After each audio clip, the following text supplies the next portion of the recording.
चुनावी दौर में अपने विपक्षी दल को हराने के लिए सभी उम्मीदवार अलग अलग तरीके अपनाते रहते हैं।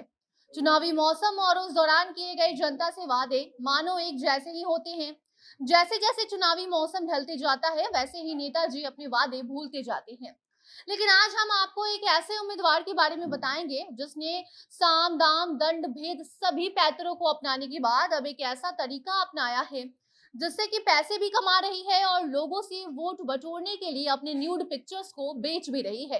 नगर निगम का चुनाव है और उसके लिए तैयारी एकदम अलग तरीके से करने में एक महिला लगी हुई है जो कि एक मॉडल है। बताते हैं आपको पूरी खबर क्या है, मगर उसके पहले नमस्कार, आप जनता जंक्शन देख रहे हैं और मैं आपके साथ वंदना पांडे।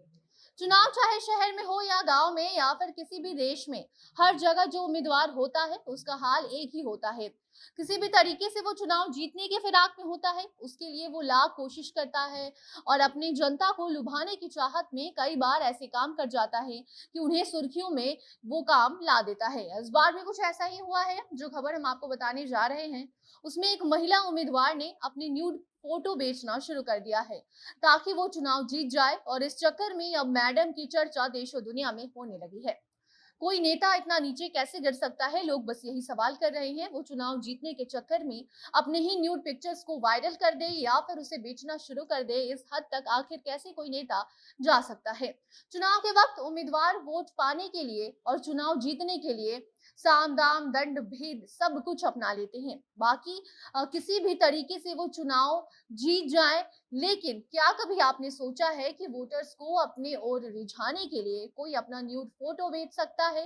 लेकिन ऐसा हुआ है जहां एक मॉडल को नगर निगम का चुनाव लड़ना है और इस चुनाव में जीत हासिल करने के लिए उन्होंने सारी हदों को पार कर दिया है और इतना अजीबोगरीब तरीका अपनाया है ताकि वो पैसे भी कमा ले और चुनाव भी जीत जाए। मामला पेरू का है, जहां से चुनाव में प्रत्याशी के तौर पर एक मॉडल ने चुनाव प्रचार का ऐसा तरीका अपनाया है कि अब उनकी चर्चा चारों ओर होने लगी है। एक रिपोर्ट के मुताबिक टीएस गार्शिया, जो कि 44 साल की महिला है, वो मॉडल है। वो एक adult subscription site only fans पर एक अडल्ट कंटेंट मॉडल के तौर पर काम करती हैं, जो कि अपनी अलग अलग तस्वीरें वहां पोस्ट करती हैं और अब वो चुनाव लड़ रही हैं। चुनाव जीतने के लिए वो अपने पिक्चर्स को चुनावी हथियार की तरह इस्तेमाल कर रही हैं। नगर पालिका में पार्षद के पद के लिए चुनाव लड़ने जा रहे इस मॉडल ने चुनाव में उतरने के लिए काफी तैयारियां की हैं, जहां उन्होंने एक इंटरव्यू के दौरान ये बताया है कि वो देश में जिस तरीके से राजनीति होता है उसके तौर तरीके अब बदलना चाहती हैं। इसलिए वो अपने काम से जितने भी पैसे कमाती हैं उसको अपनी पूरी कैंपेन में लगाएंगी, जो कि अब अभी वो चुनाव के दौरान कर रही हैं।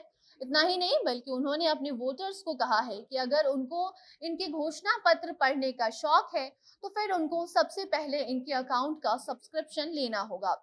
उनकी प्राइवेट फोटोज देखनी पड़ेगी और उसके बाद ही उनकी घोषणा पत्र को वो पढ़ पाएंगे। आपको बता दें कि अगर आपको ओनली फैंस पर उनके अकाउंट को सब्सक्राइब करना है तो उसके लिए आपको $20 यानी कि करीब 1600 रुपए देने पड़ेंगे। एक पंथ दो काज ये महिला कर रही हैं।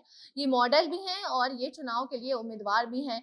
दोनों एक साथ अपना काम कर रही हैं, पैसे भी कमा रही हैं और अपने वोटर्स को अपनी तरफ आकर्षित करने के लिए वो अपनी न्यूड पिक्चर्स को बेच भी रही हैं, जिसके लिए उन्होंने एक ऐसा तरीका अपनाया है जहां उनके अकाउंट का सब्सक्रिप्शन पहले वोटर्स को लेना होगा और उसके बाद उनके जो पिक्चर्स हैं वो देख पाएंगी और उसके बाद उनके घोषणा पत्र को आम जनता पढ़ पाएगी। बाकी इन्होंने चुनाव लड़ने का तरीका भले अजीबो गरीब अपनाया है, लेकिन उनका कहना है कि देश में जिस तरीके से राजनीति होती है वो उससे तंग आ चुकी है और वो एक अलग तरीके का बदलाव समाज में लाना चाहती हैं। और यही वजह है कि वो 2 अक्टूबर को होने वाले नगर निगम चुनाव के लिए इन्होंने पूरी तैयारी कर ली है और उनका कहना है कि अगर वो जीत जाती हैं तो समाज में आगे चलकर कुछ अच्छा करेंगी। लेकिन अब वो क्या करेंगी ये तो वक्त बताएगा, क्योंकि जैसा कि हमने आपको पहले ही बताया है कि चुनावी मौसम और उसमें जो उम्मीदवार होते हैं, जो नेता होते हैं, उनके वादे समय के साथ बदल जाते हैं। ये तो वक्त बताएगा कि आने वाले समय में अगर ये जीत जाती हैं तो क्या करती हैं। फिलहाल इन्होंने जो अपना तरीका अपनाया है उसको लेकर पूरे देश और दुनिया में इनके फोटोज वायरल हो रहे हैं और इनको लेकर तरह तरह की बातें की जा रही है। अब इसको लेकर आपका आपका क्या कहना है, कमेंट बॉक्स में बताइए। वीडियो को शेयर कीजिए और बाकी अन्य खबरों को जानने के लिए देखते रहिए जनता जंक्शन। कैमरे के पीछे थे विशाल और मैं थी आपके साथ वंदना। धन्यवाद।